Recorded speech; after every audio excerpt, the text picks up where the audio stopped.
जब एक बार शिव शंभो भोलेनाथ और मैया पार्वती दोनों भ्रमण करने के लिए पृथ्वी पे आए तो चलते चलते रास्ते में वो थक जाते हैं। तो उससे नज़र आसपास घुमाए, उसे खेत में कोई नज़र नहीं आया और रास्ते में उसे बहुत जोरों की भूख लग गई थी और खेतों में लगाए गए थे तिल। आगे आगे भोलेनाथ, उसके पीछे मैया पार्वती भी आ रही थी। तो मैया पार्वती को जब भूख लग जाते हैं तो माँ वही तिल का एक फूल तोड़ के उसे छील के अपने मुंह में डाल लेते हैं। जैसे ही मुंह में डालते थे तो आहट शिव शंभो भोलेनाथ को आ जाते हैं। तो वह सोचने लगते हैं ऐसा क्या हो रहा है। वह पलट के देखते हैं तो मैया पार्वती के मुंह में वो तिल का 2-3 बीज मुंह में रखी थी। तो भोलेनाथ ने बोला, ये आपने क्या कर दिए? तो मैया ने जवाब दिया, प्रभु मैं तो ये 1-2 तिल ही मुँह में रखी थी क्योंकि मुझे बहुत जोरों की भूख लग गई थी। तो भोलेनाथ ने जवाब दिया, ये तो तूने बहुत ही बड़ा गलती कर दी। अरे तिल किसी का नहीं खाना चाहिए। अगर तूने इस तिल तोड़ के खाई तो इस जन्म में नहीं तो अगले जन्म में भी उसके यहाँ जाके आपको रहना पड़ेगा, नहीं तो मुझे रहना पड़ेगा। तो मैया पार्वती घबरा गई और सोचने लगी, ये तिल के होते क्या हैं जो मैंने 1-2 बीज मुंह में रखी तो आपने ऐसा बात बोला। तो प्रभु ने जवाब दिया, मैं देवी अगर तूने इस खेत का 1 या 2 तिल खा ली तो इससे आपको चुकाना पड़ेगा। तो उसी टाइम भोलेनाथ मैया को बोलते हैं, आप लौट जाइए और आप जाइए कैलाश पर्वत पे और जो आपने तिल खाई हो मैं इसे चुकाने के लिए जिसका खेत है मैं उसके यहाँ जाता हूँ। तो मैया हिट करने लगी, नहीं ऐसा नहीं, आप भी चलिए कैलाश पे।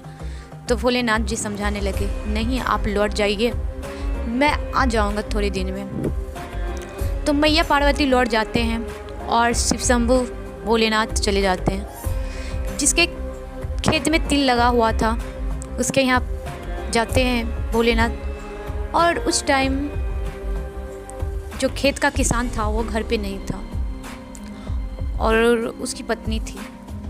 तो महादेव एक साधारण बालक के रूप धारण कर लेते हैं और जाते हैं उसके पास। बोलते हैं, मैया क्या आप मुझे रखिएगा? तो उसकी पत्नी ने जवाब देती है, नहीं नहीं हम खुद सारा काम कर लेते हैं। फिर से ये भोलेनाथ जी कहने लगते हैं, नहीं मैया हम कहाँ भटकेंगे, मैं आपके यहाँ रह जाते हैं और काम में हाथ बटाएंगे तो आप मुझे खाने के लिए दे दीजिएगा, सिर्फ खाने के लिए ही। तो वो हार भर दी। जैसे ही किसान घर आते हैं तो अपनी पत्नी से पूछती है, ये कौन है? पत्नी ने बताती है, ये भटकते हुए आए और इसे बहुत जोर की भूख लगा था और इसने बताया, हम कहाँ जाएंगे माँ, मैं आपके यहाँ रह जाता हूँ और आपका हाथ बटाऊँगा। तो मैंने इसे बोला, ठीक है रह जाओ। तो किसान कुछ भी नहीं बोला, खाते पीते थे, रहते थे। एक दिन किसान का मन हुआ, चलो क्यों नहीं खेत देख आते हैं। उसने खेत की ओर जाते जाते थक गए। थकने के बाद उसे बहुत जोरों की प्यास लगी। जैसे ही प्यास लगते हैं तो इसको बुलाते हैं। उसका नाम किसान उगना रखा। बोला, अरे उगना जाओ तुम मेरे लिए पानी लेकर आओ, मैं इसी वृक्ष के नीचे बैठता हूँ। तो भोलेनाथ जी जाते हैं, बहुत दूर निकल जाते हैं और उस जगह देखते हैं आसपास में कोई नदी नहीं था। तो जाते जाते वो सोचे क्यों नहीं हम अपने जटाओं से पानी गंगा जल ले लेते हैं और चले जाते हैं लेके। बहुत दूर जाने के बाद वह जटा खोले तो मैया गंगा प्रकट हुई। फिर जल ले लेती है, जल दे देती है मैया, और भोलेनाथ लेके आ जाते हैं। तो वो जल पीते हैं किसान, तो बोलता है अरे उगना, ये जल नहीं है, ये तो कोई गंगा जल लग रहा है। तो उगना ने जवाब दिया नहीं नहीं, ये तो पानी ही है, गंगा जल नहीं है। उगना नहीं बता रहा था और किसान भी नहीं पी रहा था, किसान बेचैनी हो रहा था। तो महादेव जी लास्ट में वचन बोला, आप मुझे पहले वचन दो कि आप किसी को नहीं बताओगे। तो किसान ने बोला ठीक है, मैं वचन देता हूँ, मैं किसी को नहीं बताऊँगा। फिर महादेव जी प्रकट हो जाते हैं। तो महादेव जी के सामने किसान हाथ जोड़ के खड़े होते, भगवान आप मेरे घर। तो उसी टाइम भोलेनाथ जी बोले, आपका जो खेत में लगा हुआ था फसल, उसने माता पार्वती जी ने खा ली थी, इसी वजह से, खाने के वजह से मैं आपके यहाँ आके आपका